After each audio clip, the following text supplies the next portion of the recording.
Hi ಎಲ್ಲರಿಗೂ ನಮಸ್ಕಾರ. Welcome to my mini vlog. ನಾನು ರಾತ್ರಿ ನೆನೆಸಿಟ್ಟಿರುವಂತಹ ಮೆಂತ್ಯ ನೀರನ್ನು ಕುಡಿದೆ. ಇನ್ನು ಯಾರ್ಯಾರಿಗೆ ಅಸಿಡಿಟಿ ಪ್ರಾಬ್ಲಮ್ ಇರುತ್ತೆ ಅವರು ಈ ದಾಳಿಂಬೆಯನ್ನು ನಿಯಮಿತವಾಗಿ ಬೆಳಗ್ಗೆ ಎದ್ದ ತಕ್ಷಣ ಬಳಸೋದ್ರಿಂದ ಅದು ಕೂಡ ಕಂಟ್ರೋಲ್ಗೆ ಬರುತ್ತೆ. ಇನ್ನು ಎಲ್ಲರ ಮನೆಯಲ್ಲೂ ಪೊಂಗಲ್ ಅಥವಾ ಕಿಚಡಿನ ಮಾಡ್ತೀರಾ. ಸೊ ಮಾಡುವಂಥ ಅಡುಗೆನಲ್ಲಿ ಕಾರ್ಬ್ಸ್ನ ಕಡಿಮೆ ಮಾಡಿ ಐರನ್ ಅಥವಾ ಪ್ರೋಟೀನ್ನ ಆ್ಯಡ್ ಮಾಡ್ಕೊಳ್ಳೋದು ತುಂಬ ಇಂಪಾರ್ಟೆಂಟ್ ಆಗುತ್ತೆ. ಸೊ ಹಾಗಾಗಿ ನಾನಿವತ್ತು ಪೊಂಗಲ್ಲಿಗೆ ಪಾಲಕ್ ಸೊಪ್ಪನ್ನ ಆ್ಯಡ್ ಮಾಡ್ಕೊಳ್ತಾ ಇದ್ದೀನಿ.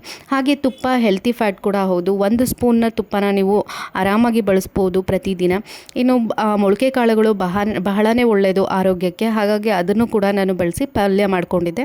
ನಾವು ಬ್ರೇಕ್ಫಾಸ್ಟ್ ಎಲ್ಲರ ಮನೇಲೂ ಮಾಡ್ಕೋತೀವಿ. ಬ್ರೇಕ್ಫಾಸ್ಟ್ ಮಾಡೋದ್ರ ಜೊತೆಗೆ ಈ ರೀತಿ ಒಂದಷ್ಟು ಸೈಡ್ಸ್ಗಳು ಹಾಗೆ ತರಕಾರಿಗಳನ್ನ ತಿನ್ನೋದ್ರಿಂದ ಬ್ಯಾಲೆನ್ಸ್ಡ್ ಡಯಟ್ ಆಗುತ್ತೆ.